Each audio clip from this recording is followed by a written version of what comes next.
Now, before I say anything too funny, there's one thing that I want to tell you all, because I know on this weekend you may be drinking a lot, and it doesn't matter to me if people drink alcohol, but if you do, if you're going to this weekend, please, seriously, for me, please, let it be Löwenbräu.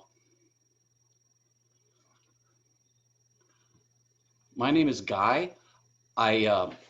My parents named me a noun. Thanks, Mom and Dad. The word itself comes from an Old Norse word meaning he who brought the whisk broom. I'm a bachelor. I live alone, which means I'm on a first name basis with all of the phone operators at the Food Poison Control Center. And I wash my dishes constantly now because I have heard that you can get the virus from China.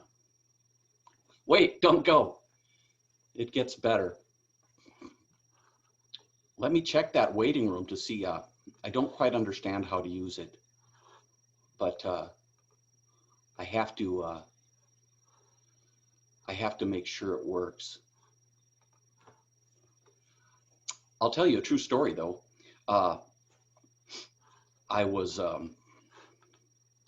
made a smoothie, a fruit smoothie, and in a blender. And as I was finishing it, I realized that the chunks that I was swallowing seemed bigger than I had anticipated. And I finally realized that what I was swallowing was the round rubber ring that goes at the bottom of the blender. But I bounced back. Many people don't know about me that I am actually lactose intolerant. But as I said, I am a bachelor, I'm single, and I know you're all wondering why on earth is he single? He's thoughtful, he drives a Ford Focus. I'm starting the Bannon, I'm working on the Bannon, I shaved before the gig, but, and I always smell of Febreze and PBR. But I can allay your confusion about this matter. You see, have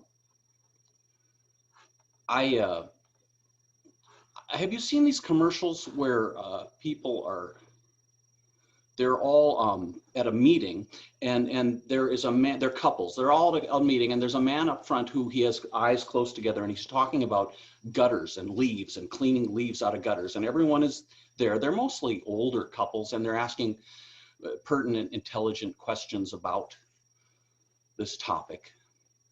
And you see, the reason that I am single is because I haven't found a woman who will go to these meetings with me. And it's not about, I'm not a homeowner. I don't attend to gutters. It's just, you know, the fellowship. Nobody leaves those meetings early.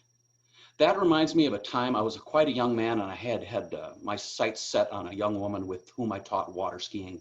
And we were skiing at her house, and after that, one night in the driveway, the sun was going down and I decided I'd try to take this to the next level. And I leaned in and she said, well, why buy a cow when the milk's free? And I said, what? She said, you know, why buy a cow when the milk's free? She was from Pennsylvania, so it was kind of some Pennsylvanian Dutch matter of some kind. And so I didn't understand the expression. I said, look, what's going on here between you and me has nothing to do with dairy. And she said, no, sometimes a girl doesn't want to cross a certain line until she knows that there's a certain commitment. And oh, okay, so that sank in.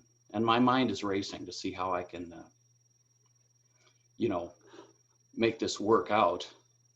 But I kind of realized it wasn't going to go where I wanted to. And but I did my best. I leaned in and I said to her, but you're such an attractive cow. One thing people don't know about me is that I don't use fabric softener. Never have. no. And people do notice. They're walking the other way, and they'll look me up and down and say, "Hey, your clothes look really hard." Well, actually, once I did try some of it. I bought a large bottle at the bargain store, and then I just dumped it all in there. I didn't understand that you were supposed to apportion only a modicum. And I washed them, and my clothes, when I put them on, were so soft that my whole body just lost its five-pointed starfish shape, and I just melted down into the sidewalk into a big soft blob. Fresh smelling, though. I try to stay fit. I do exercise. You know, a time that during a time that you'd have to be over 40 to remember this, but they instituted this thing called the Presidential Physical Fitness Test when I was a child. And it was this horrible thing where they had these exercises designed, and now they're going to rank you amongst all the people in the entire nation. And I was slow. I was heavy. I was not nimble, you know. And to top it off, the worst thing was my dad was the gym teacher. And my dad was also the minister at our church and the director at the camp. But that is not a topic for comedy. That is a topic for therapy. But what this contest was about, the worst thing was this thing called the 600-yard dash. Oh, I just hated it. This long, interminable, unnecessary race where I'm way back there, and I was not last. I was near the back. I was running just ahead of the pigeon-toed girl and the polio boy. He had the one thick shoe, but he had soul. And so what this meant, this race, is that now, you know, I'm no longer just dreading being at the end of my classmates' string. I'm having dreams of being behind 10 million other children's heels in the 97th worst percentile in the nation. And at this time, they also instituted a thing at my particular school called Field Day. Field Day. We had a field day with that one. This meant that they divided the school into two groups, and there were contests, athletic contests between the two. Someone had a Greek fetish, and I just hated it. And one day I was walking dejectedly toward the next event, was the shot put. And the shot put is not a good spectator sport when the kids are 9 or 10, because they're all just thud, throwing it so just a little bit.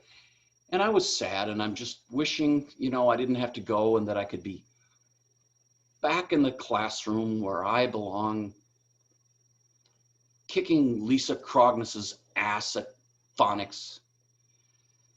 And as I approached the shot put event, I noticed on the ground a big black ball of yarn. I picked it up, and I'm looking at it, and what can I do with this? And at that moment, I heard the PA system operating at the shot put. 2 feet 9 inches, inches. 3 feet 6 inches. And I thought, I'm going to take this with me. And so I approached the area where the shot put was going on, and all the parents are there, and they're not paying attention. I could hear them talking about the stock market and cars and Hawaii Five-0. So I figured it was a pretty safe bet if I approached the ring and placed my foot in front of the real shot put, thereby misdirecting their attention to the fact that I hadn't picked up the real shot put and I retained in my hand the black ball of yarn. No one would notice. So I step into the circle, and I could see the marker of the record now. It's 3 foot 7 inches. So again, they're not really watching. No one's saying, oh, look, here comes the boy who was last in the 600-yard dash. Let's watch him. So I went, and at the last second, I snapped my 10-year-old wrist, and the ball just soared like 200 feet. And at the greatest part was at that moment, from the entire school and parents, there was this huge en masse gasp. Just, he's found his, he's going to be a world champion. I enjoyed that. Tell me this, are you a person who has a bumper sticker on your car describing your child's achievements? Are you? Well, if you do, you don't have to leave the meeting right now, but if you don't mind, would you just at some point call or write me and explain, how is this information of any possible value to the general community? Oh, look, honey, I was wondering who won the canned food drive at Hubert Horatio Humphrey High School. I would submit to you that perhaps we should have child failure bumper stickers. Now just hear me out. My boy can't read big words. My son can't climb the rope. True story. Well, it's not that I couldn't. It didn't seem prudent to me.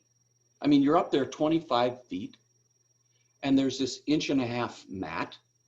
I mean, what if I fall? What if I fall and land on my head or on my back and I'm just laying there? And there's my dad.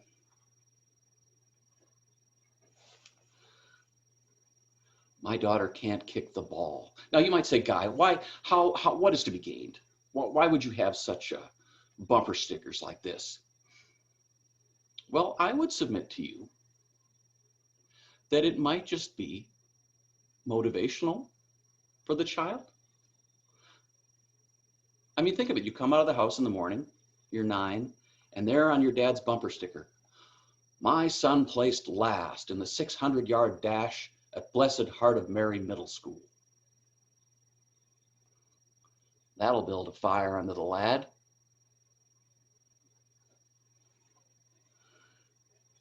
Are you a person who gives directions in rural areas to people who are lost? Do you? If you are, do you say, go 1 mile and take a left? Do you say, go 1 mile and take a left on Main Street? Or are you the person who says, you're going to see a barn, you're going to see a baseball field, you're going to see a cloud that looks like a lion,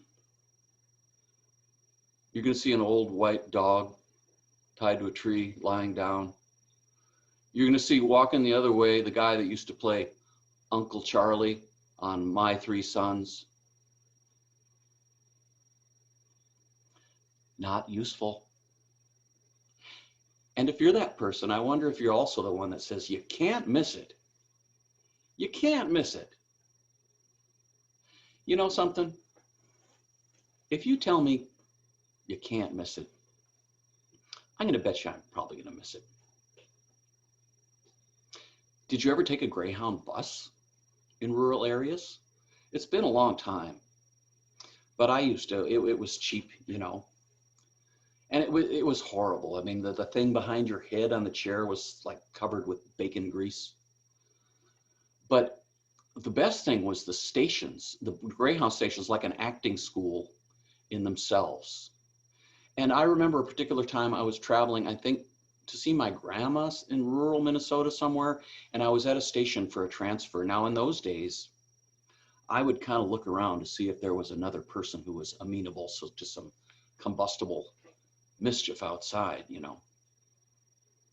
I was like 16. So I saw a guy, and I probably knew he was okay because he had a Black Sabbath t-shirt on or something. So I gave him whatever high sign it was. And we were outside the Greyhound station. I remember it wasn't very cold, but there was snow on the ground. Our jackets are unzipped. And he was a man of very few words. But during our time together, he revealed that he had a bottle of Darvon painkiller. And so I asked him why he had this Darvon. Was it just for fun? And he said, no, my jaw got broken. So a while went by and I said, how did your jaw get broken? So I got in a fight. Someone hit me. So I waited again, but finally I had to ask, and who hit you? And without looking up from whatever he was doing at the time, he said, Rick McGee.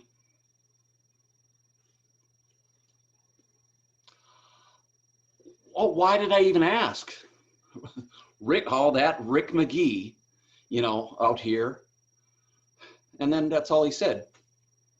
So now anytime I'm in or near a Greyhound station, I'm always kind of looking over my shoulder. I mean, I might come around the corner or I might hear a voice. Did you bring your bottle of Darvon? You're going to want it when your pretty jaw meets the firm fist of Rick McGee. This is my cat, Mickey. She's 13. I have a cat and fish. I imagine that when I am away, my pets gather and they sing hymns of praise to me. And the thing about a cat, you have to be careful, is you have to check their bed frequently where they lie. You can't just let it go 3 or 4 weeks. And the reason for this is because sometimes they will throw up. Oh, she knew I was talking about her. They'll vomit in the bed. And the problem is not really that they vomited, but they're never going to tell you. She is not the first cat. I've had a few, but never one so long. But there was a time that I was in San Francisco. I traveled down to the beach area to see a friend. I don't know whom. It was either Jeff Holmquist or Bob Coons or John Spokes and Casey or someone. But I came out of the house and there on the sidewalk, there was a little cat running around. And a woman came out and she said, do you want that cat? I said, I don't know. She said, well, it's been here for days. Nobody's feeding it. Nobody's doing anything. Why don't you just take that cat? So I said, okay. I got in the car with the cat and I headed over the Bay Bridge back to Oakland. Now, a week before, a very strange thing had happened. I had been on another bridge, the Hayward Bridge, early in the morning, and I was driving along and suddenly the rear window shattered on the driver's side, just glass everywhere. And at that time, 91 too, there had been freeway shootings in LA.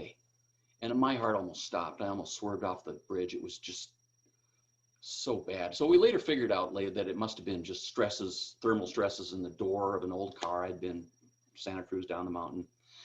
But the point is that now, you probably see this is where this is going. I'm on the Bay Bridge in this car, and the cat is yowling. It's unhappy. It doesn't want to go to Oakland. It doesn't want to go to my house. And you can't pull over on the San Francisco Bay Bridge. There's no place to stop, no shoulder, And so the cat is yowling, and as you may have guessed, suddenly it's silent. There's no more noise. And I looked in the mirror. I didn't see the cat hit the ground, but there's an old saying amongst skateboarders, which is asphalt doesn't forgive.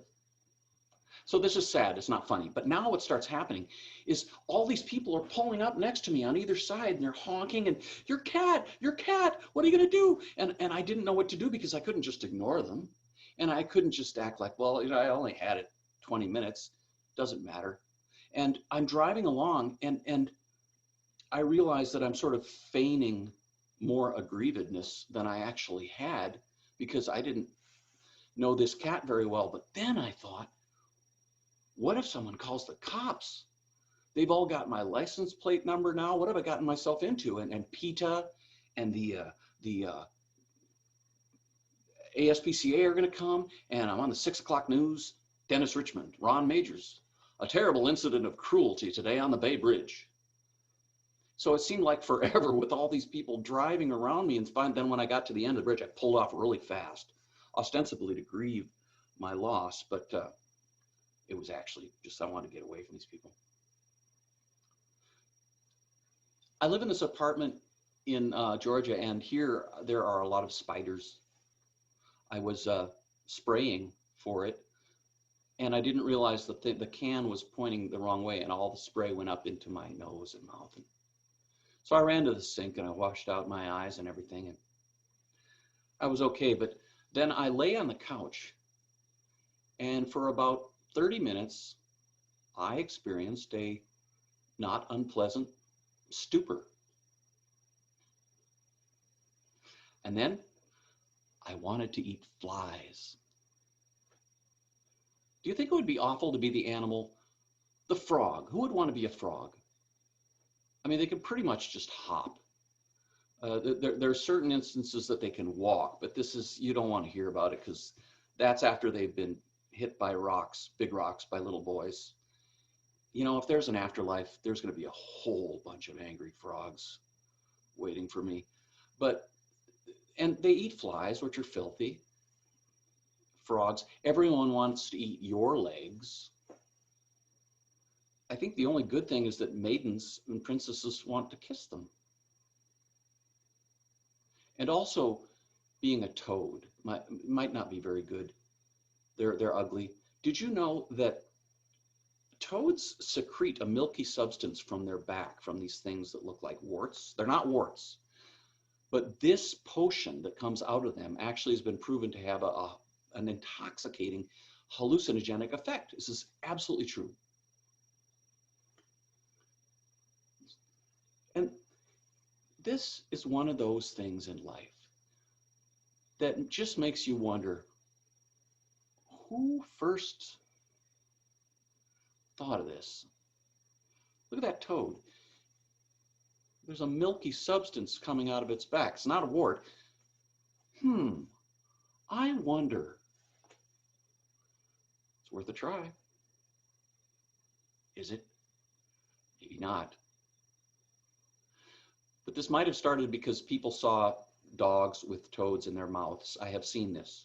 Ostensibly, the reason that the toad does this is the potion is very bitter. So the dog, instead of consuming the toad, will drop it. But the dogs probably get really, really stoned off it. I mean, can you imagine a dog getting so inebriated that he loses his inhibitions with his master? I never liked you. When you come home, I just pretend to be excited. You and your stupid leash. I've seen better legs too. Did you know that birds go their entire life wishing they could run? They look down at us and they go, God, if I could just run like that, man, that would be so cool. I'd run and run all day. You know who else can fly is bats. Those two, I think, are the only ones, except for insects, but they don't count. Some squirrels and fish can glide, but only bats and birds can fly. And I think how this happened is that when bats were first created, they couldn't. And they were so low, they were so ugly and filthy, and they eat flies too, and they had nothing. And so they went to God and they said, really? Is this all we get? I mean, other animals can sing and we just have a high supersonic squeak, and other animals are beautiful and have plumage, and God finally said, all right, you can fly. Just leave me alone, huh? Is that enough? Ugly little twerp. So now they can fly. I think that birds should have very long hair instead of feathers, so that when they fly, it would stream behind them like a rock star. Wouldn't that be great? And you know who else should have long hair is lemmings. Do you know the thing with the lemmings? They all come and run and jump off the cliff. They should have long hair too, because it would be much more dramatic, more of a spectacle. Do you think that you get one question of God when it's all over? She, he, it, whatever it is, if you believe in that, do you think you get one question? I think maybe so. What would you ask? I know what I'd ask. Well, first I'd say I'd thank him. I'd say, thanks a lot. It's a good time. Do I owe you anything? But then when the time came for my question, I would say, what was the deal with the lemmings? Okay, everybody, thank you for coming to my comedy show. And if you see Mick Jagger, he owes me $94. And lastly, remember, God loves you, but I'm his favorite.